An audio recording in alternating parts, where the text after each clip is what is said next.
All right, this is going to be take two. At the very end, I have to mention Colin Kaepernick's name, and I started saying Colin Kaepernick like I'm Bill Murray from Caddyshack, and I got laughing. I'm like, I got to start all over. I want to talk about 3D printing guns, and I've got some questions for y'all. A lot of times when YouTubers say I have questions for you or leave me comments, it's just a nice thing to say. For me, on Spicy Friday, it's a fun thing that goes on down there.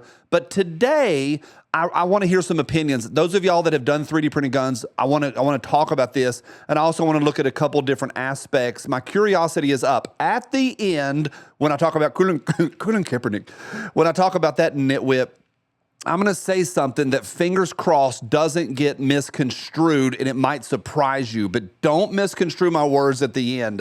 I'm a little nervous about it if you can't tell.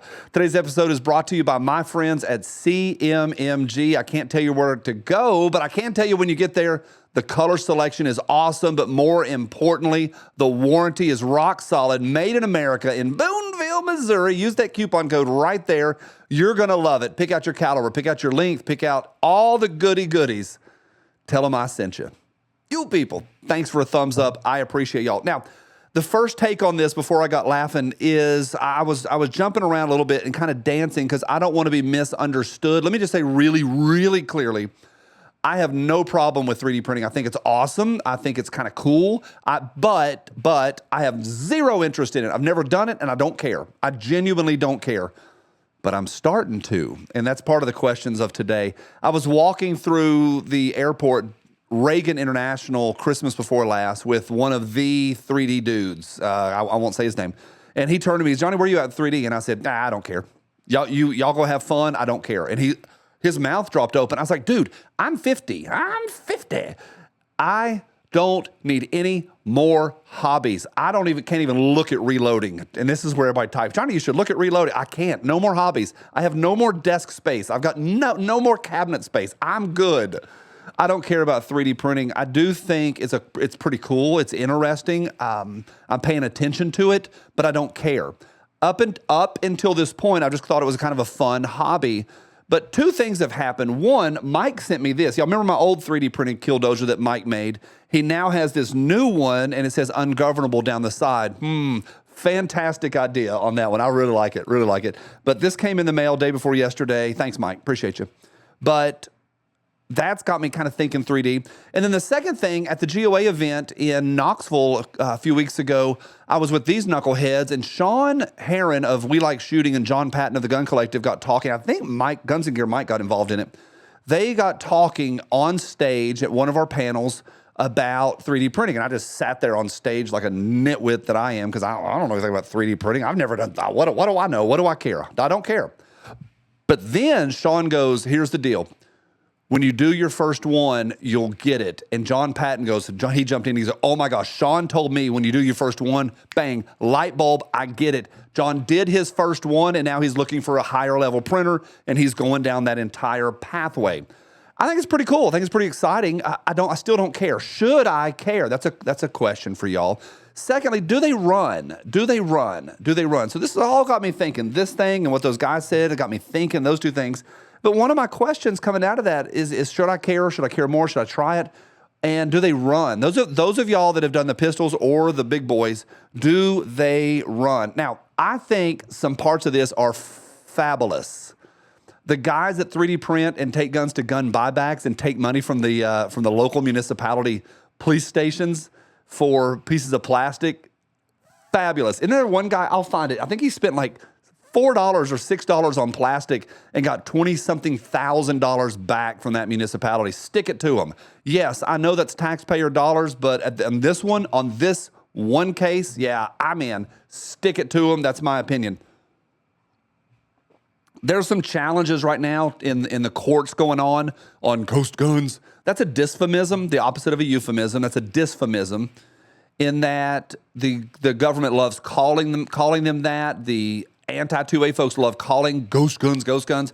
I have done 80% stuff before. I've milled out my own receiver. I've milled out several pistols. I milled out a couple different ARs of different qualities. The last one I did is flawless. It's really good. And I got that dialed in for pewpewtactical.com. I did some videos for them, and I think I did a pretty good job at that. Learning curve.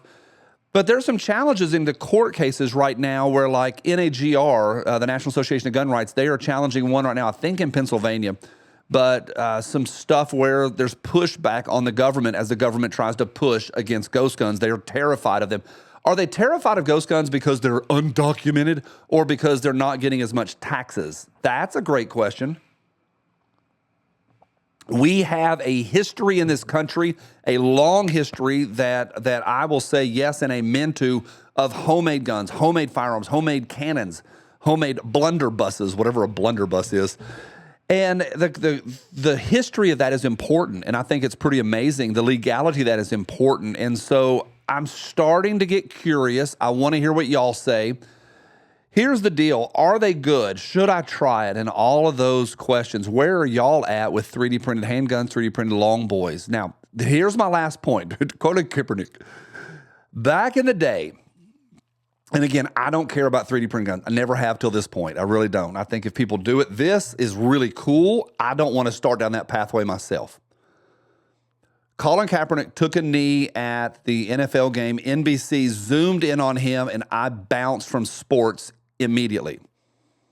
I'll sit down and watch a UT game or something, but I can't tell you more than two players right now. Is that Squirrel guy still there? Last year they had a receiver named Squirrel, and I just love that. That's about all I know.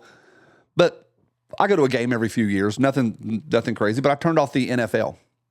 Big time turned it off. Because them kneeling, and I have a major problem with kneeling. I have a major problem with kneeling during the national anthem.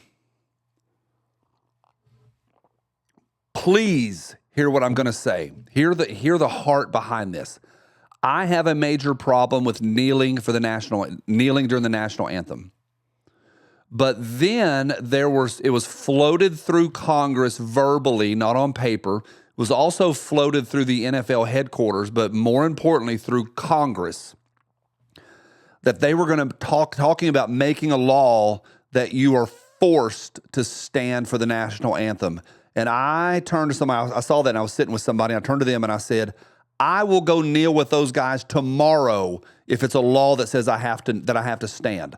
I'm standing by choice, bitches. I am. And that's a very serious thing for me. That's very deep.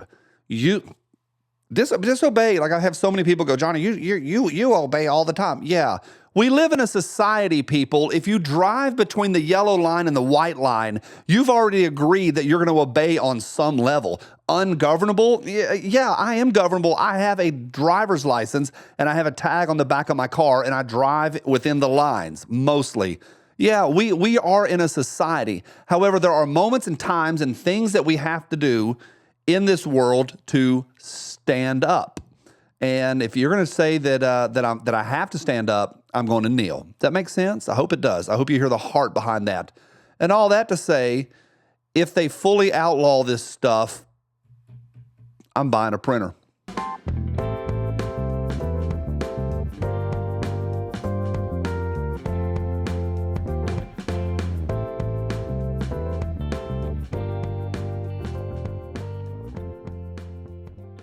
This gun fits my hand better than this one does. Diabetes.